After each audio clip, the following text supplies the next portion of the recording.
بسم الله الرحمن الرحيم. والسماء ذات البروج.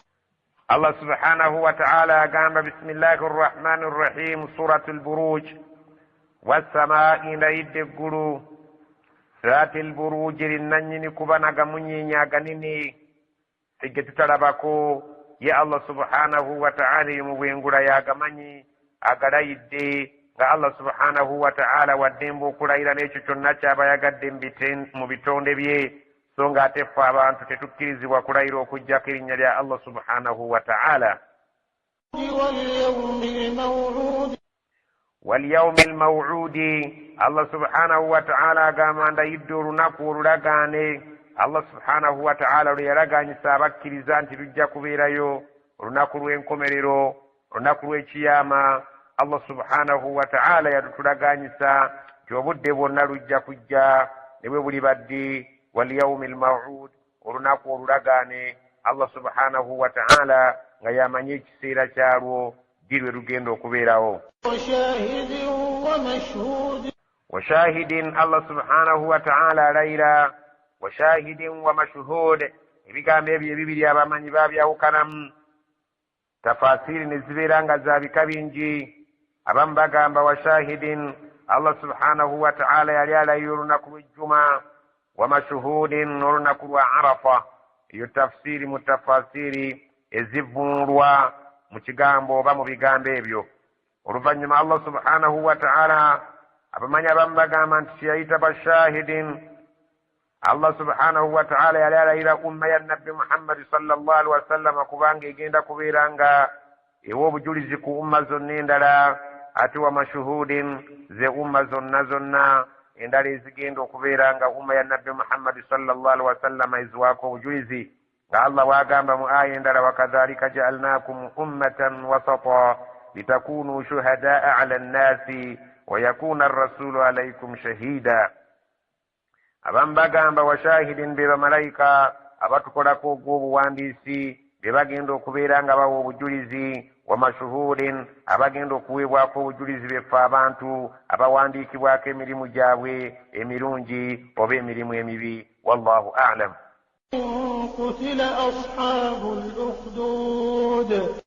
kutila baakolimirwa ashabul ukhdud bannannyini kusima nkonko, abasajja abaabonerezanga abakkiriza, baabonereza abakkiriza ne basima ebinnya ne babikuma mu omuliro.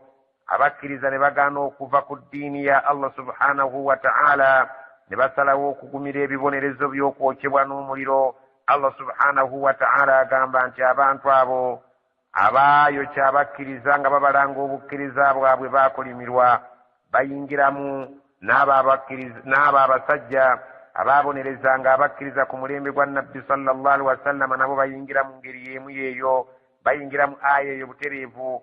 nga Abu Jahlin yali atulugunye nnyo abakkiriza, Umayya bun Khalafi wa Suwaid bun Abd Yaghutha wal Walid ibn al-Mughira. abasajja abo baali babulabe ennyeri obukkiriza bwe baatulugunyizibwa ku mulembe gwa nabbi sallallahu alaihi wasallama.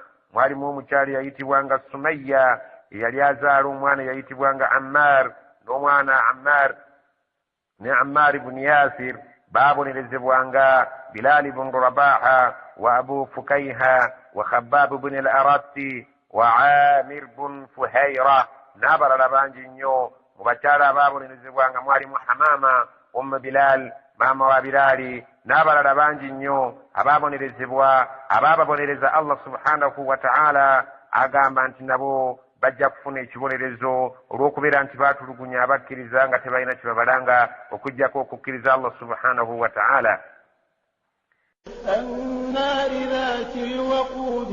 annaari dhaati lwaquudi, abasajja abo abaakuma omuliro ogwali gwako ennyo ne babeera nga bookya abakkiriza nga tebalina nsonga gye babalanga okuggyako obukkiriza bwabwe. idhum alaiha qu'ud, jjukira ekiseera abantu abo bwe baalinga ku muliro ogwo emabbali gwagwo bo batudde beerolera abakkiriza bwe babengeya. Allah subhanahu wa ta'ala kyekifaananyi kyatugamba ffe abataaliwo nti abantu abo baatuula emabbali w'omuliro ne beerolera abakkiriza bwe babengeya omuliro nga basaanawo olw'obukkiriza bwabwe. وهم على ما يفعلون بالمؤمنين شهود وهم على ما يفعلون بالمؤمنين شهود nabo kennyini ku ekyo kye baakolanga ekyokubonereza abakkiriza nga babookya omuliro baalingawo nga batunula nga balaba butya abantu awo bwe balaajana ku lw'eddiini yaabwe ebalangibwa ne babeera nga babonerezebwa ku lwa Allah subhanahu wa ta'ala. وما نقموا منهم إلا أن يؤمنوا بالله العزيز الحميد وما نقموا منهم تبين تبابرانغا بنا بارينغا بابا تلوبنيا إلا كجاك انسونغا يليمو أن يؤمنوا بالله وركبيرا بسجباري بكريز الله العزيز يوامان يتوانغروا الحميد ياتندرزبوا يچو يچابرانغبوا نباليو كبابونرزبوا era nabo ne bagumiikiriza Allah subhanahu wa ta'ala n'abateekera enjo y'emirembe ate banaaba abatulugunya n'abalaganyisa okubabonereza. الذي له ملك السماوات والأرض والله على كل شيء شهيد. الذي له ملك السماوات والأرض الله سبحانه وتعالى ببالي بكريزا بسجابو mu butuufu bw'okukkiriza yoyo nannyini bufuzi obwannamaddala obufuga eggulu n'ensi. Wallahu ala kulli shay'in shahid.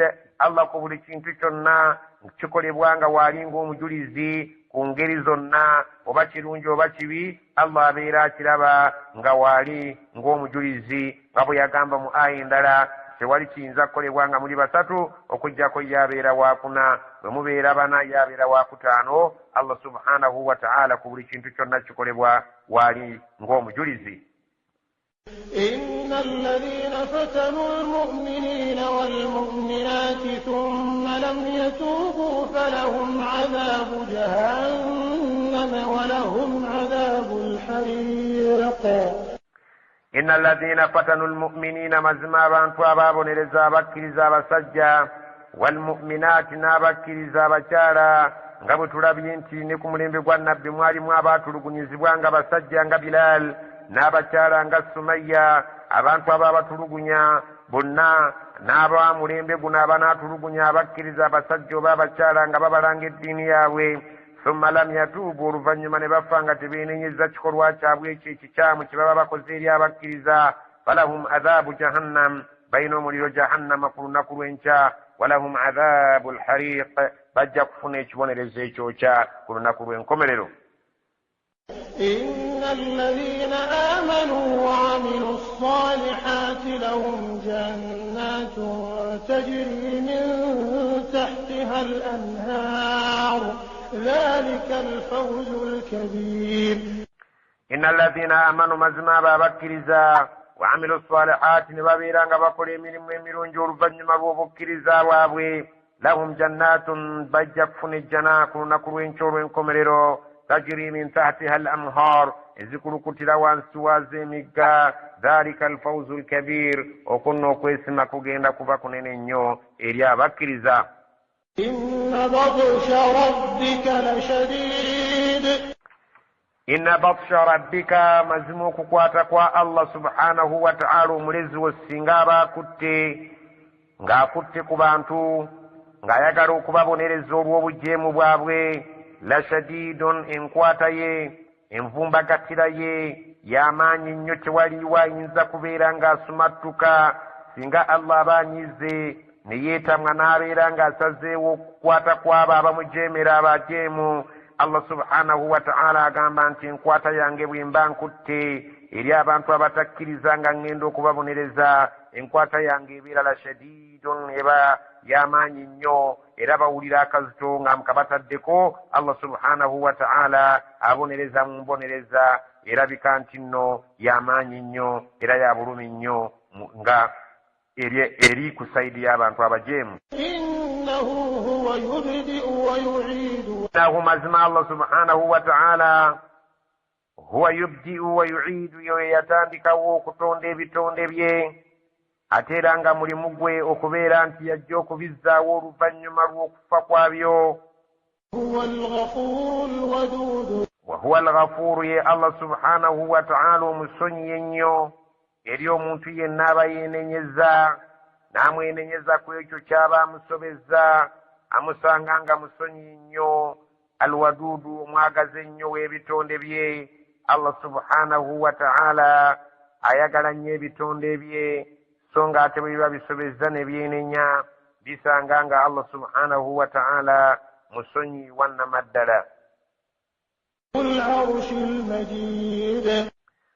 arshil majid yenna nnyini arshi ey'ekitiibwa eyoyogerwako Allah subhanahu wa ta'ala gy'atubuulira arrahmanu ala al arshi istawa. Allah bwe yamala okutonda eggulu n'ensi n'agenda ku namulondo ye n'atereera. Fa'aalun lima yurid, Allah akola ekyo ky'aba ayagadde nga talina gwe yeebuuzizzaako. Allah subhanahu wa ta'ala akola ekintu kyonna ky'aba ayagadde ng'akikola okusinziira ku kwagala kwe.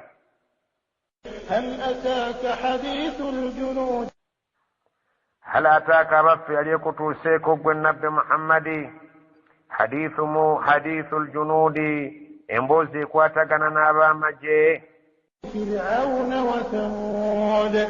wa Thamud, ab'amagye ba Firaawo be yalina n'Abathamudi abaatumwamu nabbi Salih, so nga ate Firaawo ye yatumwamu Musa ne Harun.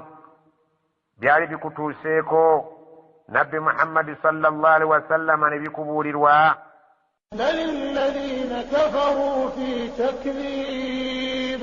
bali alladhina kafaru fi takdhib, wabula abo abatakkiriza bali mu kulimbisa amateeka ga Allah subhanahu wa ta'ala nga babiyita byakuzannya. naye ddala bw'obanga wali ofunye ku mawulire agakwatagana ne Firaawo n'empaka ze yalina n'okwesigamira kwe yali yeesigamidde ab'amagye ge, bw'oba wali osomye ku Bathamudi nga baali babakunyumirizzaako n'empaka ze baalina ne batuuka okubeera nga nabbi waabwe Swalihi yabaleetera ekyamagero eky'ensolo ne babeera nga bagitta oluvannyuma lw'okubagaana okubeera nga bagituusaako akabi. bw'oba wali osomye ku byafaayo ebyo okkirizagaana, abatakkiriza amateeka ga Allah tebaasobolanga kubeera nga bamalako. Allah yabazikirizanga. kale bw'obanga emboozi ezo zimanyi ezikwatagana ne Firawuna, ezikwatagana ne Thamud, abantu bategeeze nti abatakkiriza nabbi Muhammadi sallallahu alaihi wasallama, abo bowangala nabo abali mu Makka abalimbisa amateeka ga Allah tebajja kumalako, bajja kufaanagana n'abalimbisa abaalinga ku Bafiraawo n'abaalinga ku mulembe gwa Swalihi Abathamud.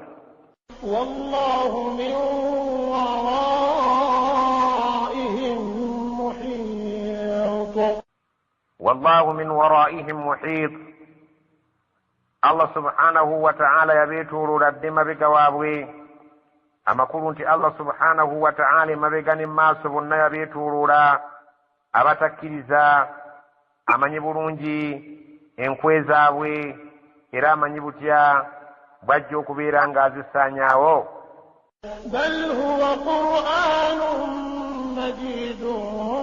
bal wabula huwa qur'anun majidu, ekitabo kino kimulaba si kyakusaaga wabula qur'ani ya kitiibwa kyava eri Allah subhanahu wa ta'ala nga kiyita ku Jibriilu n'akituusa eri omubaka Muhammad sallallahu alaihi wasallam. Muhammad n'akisomera abantu. si kitabo kya kuniina, si kitabo kya kuzannyirako, si kya kujerega, si kya kuyisaamu maaso, wabula kitabo eky'ekitiibwa. Allah subhanahu wa ta'ala bw'atyo bw'atugamba.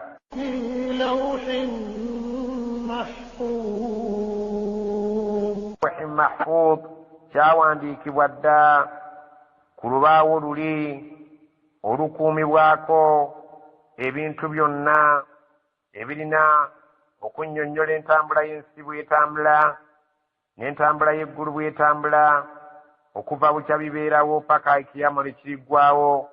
olubaawo olwo oluliko kajjojijjoji w'ebintu byonna bikwatagana n'ensi n'eggulu okuva mu ntandikwa yaabyo mpaka bwe birisaanawo.